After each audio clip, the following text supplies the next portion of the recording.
हम इंसान इस धरती पर कहां से आए? कैसे थे हम इंसानों के पहले पूर्वज? आखिर इतिहास की वो कौन सी घटना थी जिसने इंसानों को जन्म दिया? इंटेलिजेंस का जन्म कैसे हुआ? किसने नग्न घुमक्कड़ इंसानों को कपड़े पहनना सिखाया, बोलना सिखाया? कैसे अंतरिक्ष ने धरती पर लाइफ का बीज बोया? दोस्तों, आज से 3.5 अरब साल पहले पृथ्वी पर एक ही प्रकार की लाइफ थी, यानी सिंगल सेल लाइफ। लेकिन अरबों सालों के थपेड़े खाते हुए आज करोड़ों स्पीसीज धरती पर मौजूद है। हम इंसान 37 खरब से भी ज्यादा बैक्टीरियाज की कॉलोनी है। लेकिन इन करोड़ों स्पीसीज से अलग है हम इंसान, जिसमें भाषा और संस्कृति भी मौजूद है। ऐसे में इतने कॉम्प्लेक्स इंसान की उत्पत्ति कैसे हुई? वो सब चीजें जो हमें इंसान बनाती है, आखिर कैसे नेचर से हमें मिली? कैसे अरबों साल के विकास क्रम ने जीवन को एक नई दिशा दी? चलिए जानते हैं आज के इस एपिसोड में। हमारी पृथ्वी पर 3.5 अरब साल पहले रहस्यमय ढंग से लाइफ पैदा हुई। उससे पहले पृथ्वी पर लाइफ का कोई नामो निशान नहीं था, यानी इसकी उत्पत्ति से लेकर 1 अरब साल तक पृथ्वी लाइफ से सूनी थी। पृथ्वी पर कॉन्शियसनेस पैदा ही नहीं हुई थी। 1 अरब साल तक पृथ्वी अनकॉन्शियस थी, लेकिन 3.5 अरब साल पहले कुछ ऐसा हुआ जिसने पृथ्वी पर एक ग्रेटेस्ट शो को जन्म दिया। उस शो का नाम है एवोल्यूशन। जब से लाइफ पैदा हुई तब से लेकर अब तक प्राकृतिक आपदाएं हमेशा से लाइफ की दुश्मन बनी रहीं, और यही कारण है कि 5 बार प्रलय ने लाइफ को खत्म करने की कोशिश की, लेकिन लाइफ हमेशा सरवाइव करती गई। न सिर्फ सरवाइव, बल्कि कॉम्प्लेक्स फॉर्म में विविध प्रकार के जानवर धरती पर पैदा होते चले गए। शुरुआत में जन्मी सिंगल सेल बैक्टीरिया लाइफ की सबसे सिंपल फॉर्म थी, और धीरे धीरे नेचर ने इसे कॉम्प्लेक्स बनाना शुरू किया। अरबों सालों में लाइफ समुद्र से भूमि पर और भूमि से आसमान में कदम रखने लगी। इन अरबों सालों में इंसान का कोई नामो निशान नहीं था। आज से 65 मिलियन साल पहले डायनासोर्स जैसी प्रजाति का भी अंत हो गया था। डायनासोर्स के युग का अंत होने के बाद अब धरती पर मैमल्स का राज होना बाकी था। मैमलियंस धरती पर मौजूद सभी स्तनधारियों और इंसानों के पूर्वज थे, जो साइज में चूहे के जितने छोटे थे। लेकिन नेचुरल सिलेक्शन और एवोल्यूशन के चलते मैमल्स की भी कई अलग अलग प्रजातियां पैदा होने लगी। डायनासोर के मरने के बाद अब धरती मैमल्स के लिए खुला मैदान थी।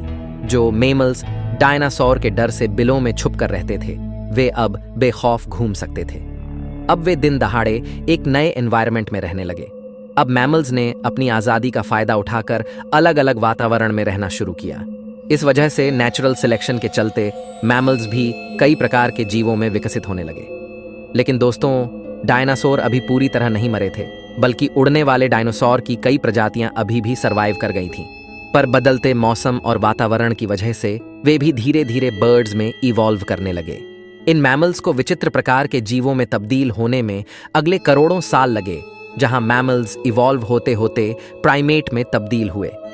इन्हीं प्राइमेट्स से आगे चलकर इंसान की उत्पत्ति होनी थी।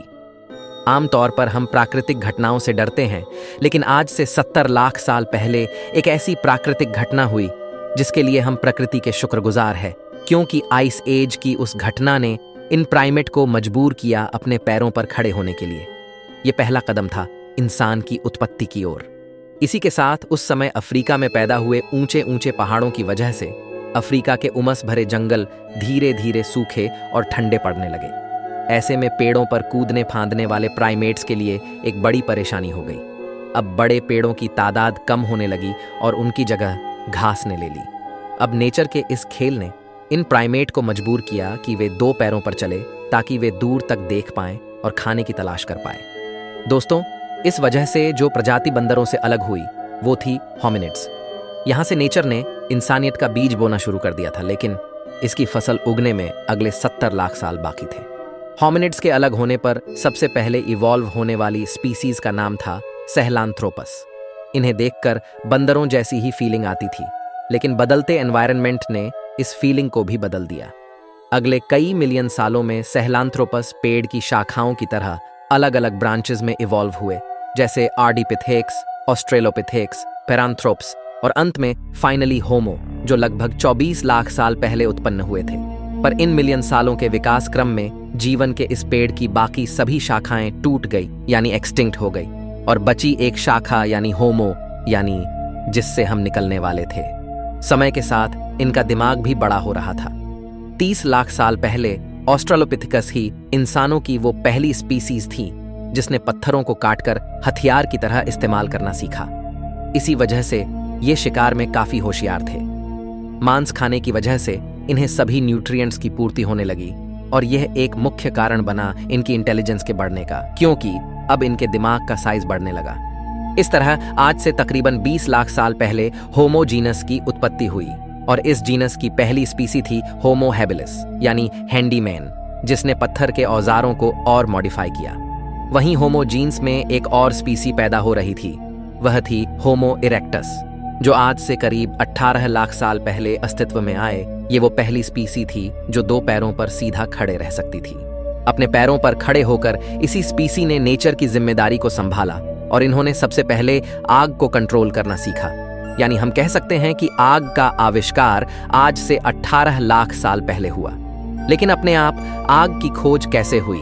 दोस्तों, वैज्ञानिकों के अनुसार यह संभव हो सकता है कि प्राकृतिक घटनाओं जैसे बिजली कड़कना या सामान्य घटनाएं जैसे चकमक पत्थर का नेचुरली आपस में टकराना, जिसे देखकर एक क्यूरियोसिटी जगे कि आखिर ये नई चीज क्या है। अब दिमाग तो इनका बढ़ ही रहा था, ऐसे में क्यूरियोसिटी भी बढ़ रही थी। होमो इरेक्टस और अन्य प्रजातियों को जानवरों का शिकार करना या उससे बचने के लिए एक नई चीज मिल गई थी, वो थी आग। जानवर जो आग से डरते हैं और इसके प्रयोग से होमो इरेक्टस को एक एडवांटेज मिला कि वो आग का प्रयोग कर खाना भी पका सकता है और जानवरों को भगा सकता है। पके हुए मांस को खाने से उनका शरीर उसे सही से पचा सकता था। इस वजह से इनका दिमाग और अधिक विकसित होने लगा। अब यही ट्रेंड बाकी होमो स्पीसीज ने भी कॉपी कर लिया और उसे यूज लेने लगे, जिससे बाकी इंसानों की स्पीसी का भी दिमाग विकसित होने लगा। इस तरह इवोल्यूशन के चमत्कार से 3 लाख साल पहले 2 सबसे बुद्धिमान स्पीसीज पैदा होती है, यानी होमो निएंडरथलेंसिस और होमो सेपियंस। आज से 1 लाख साल पहले इस समय इंसानों की स्पीसीज ने एक बड़ा फैसला लिया। ये अब तक साउथ अफ्रीका में मौजूद थे। ये वहां से माइग्रेट कर धरती के अलग अलग इलाकों पर जाकर बसने लगे। नए इलाकों में जाने पर इनके सामने नए चैलेंजेस आए, नई क्लाइमेट कंडीशन और खुखार जानवर। अब अपने सर्वाइवल के लिए इन्होंने दिमाग लगाया और नए विकसित हथियार तैयार किए। अब इन हथियारों की वजह से ये शिकार को काट सकते थे और दूर दूर तक ले जा सकते थे। इस समय कुछ और नए चैलेंजेस सामने आते हैं, जैसे हिरन जैसे जीवों का शिकार करना, जिसके लिए एक साथ मिलकर काम करने की जरूरत थी। और इस तरह टीम वर्क में काम करने के लिए एक नए आविष्कार की जरूरत थी, वो थी भाषा। एक दूसरे से कम्युनिकेट करना, और यह भाषा की शुरुआत हुई इशारों से, अलग अलग सिग्नेचर से। यह भाषा की शुरुआत थी जिसे प्रोटो लैंग्वेज कहा जाता है। अब लैंग्वेज जैसी एक नई चीज आने से इन ह्यूमंस ने उसका खूब प्रयोग करना शुरू किया।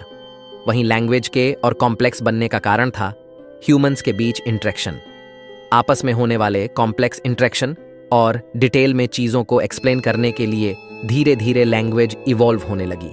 अब इंसान की शरीर की ऊर्जा दिमाग पर अधिक खर्च होने लगी, जिससे इवोल्यूशन दिमाग का हुआ। लैंग्वेज की वजह से ब्रेन के कॉग्निटिव पार्ट ने ग्रो किया।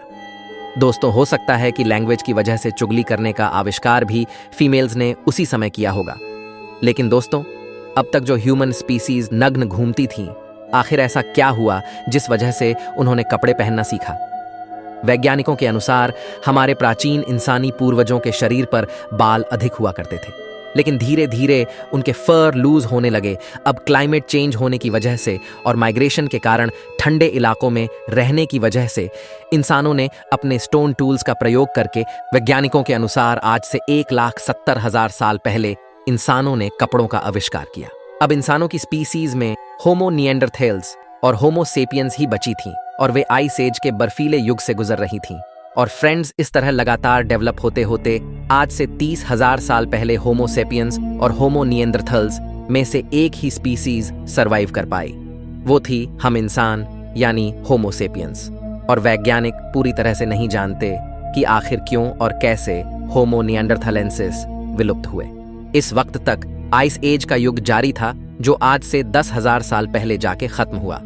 लेकिन मॉडर्न ह्यूमंस किसी तरह हिम युग की कड़कती ठंड को सरवाइव कर गए, पर इधर उधर घूमते रहने की वजह से अब उनके लिए खाने की समस्या होने लगी। इसलिए आज से 10,000 साल पहले एग्रीकल्चर यानी खेती की शुरुआत हुई, और अब ह्यूमंस के पास अपनी जिंदगी में काफी फ्री टाइम मिलने लगा, क्योंकि उनकी बेसिक नीड पूरी होने लगी। फिर खाली दिमाग बना शैतान का घर और हमारे शैतानी दिमाग ने खाली टाइम में कई चीज़ों का आविष्कार किया, जैसे कि खाने को स्टोर करने के लिए गड्ढे बनाए, जिसके लिए स्पिनिंग व्हील बनाया गया। अब इंसानों के पास रात में खाली टाइम मिलता था, जहां वो अपनी वाइफ या गर्लफ्रेंड से लड़ने के बाद रात के आसमान को निहारने लगे और आज से 2500 साल पहले एस्ट्रोनॉमी का विकास हुआ। इस तरह लिखना, चित्रकारी करना, फेस्टिवल्स और फन लविंग लाइफ जीते जीते पिछले 5000 साल में हम मॉडर्न ह्यूमंस आज इस टेक्नोलॉजी के ज़माने में आ चुके हैं। लेकिन दोस्तों, इवोल्यूशन अभी रुका नहीं है, बल्कि इवोल्यूशन हमेशा चलता है। आज भी हम इंसान इवॉल्व हो रहे हैं। जैसे नाखून बढ़ते हुए हमें दिखाई नहीं देता, लेकिन लंबे समय बाद वह काफ़ी बड़ा हो जाता है। इस तरह इवोल्यूशन की प्रक्रिया काफ़ी धीरे होती है और आगे आने वाले मिलियन सालों में न जाने हम इंसान किस रूप में बदल जाए। आज हम ऐसी कई परिस्थितियों से गुजर रहे हैं जो हमें लगातार शेप कर रही हैं। जिस तरह भूतकाल में हम इंसानों की कई विचित्र प्रजातियां थीं, उसी तरह हो सकता है हम इंसानों की और भी कई विचित्र प्रजातियां पैदा हो जाएं। आज हम जीवन के लंबे इतिहास को जानते हैं कि किस तरह जीवों का विकास हुआ, लेकिन एक सवाल अभी भी वैज्ञानिकों को परेशान करता कि आखिर लाइफ की शुरुआत कैसे हुई, किसने पृथ्वी के गर्भ में लाइफ का बीज बोया। यह एक बहुत बड़ा रहस्य है, लेकिन कुछ वैज्ञानिकों के अनुसार 4 अरब साल पहले लाखों एस्टेरॉयड की वर्षा में उन्हीं एस्टेरॉयड्स के साथ एमिनो एसिड मॉलिक्यूल्स के रूप में लाइफ भी अपने सूक्ष्म रूप में पृथ्वी पर आई। लेकिन अगर यह सच है तो यह सवाल उठता है कि हमारी जैसे ही लाइफ किसी अन्य ग्रह पर भी इन्हीं एमिनो एसिड मॉलिक्यूल्स से क्यों नहीं आ सकती। आखिर आज पृथ्वी पर ही इंसान क्यों है, अन्य ग्रहों पर हमें कोई लाइफ क्यों नहीं मिली। इस बारे में आप क्या सोचते हैं? कमेंट में हमें ज़रूर बताइए। मैं मिलता हूँ आपसे किसी अगले वीडियो में। तब तक के लिए ब्रह्मांड में घूमते रहिए।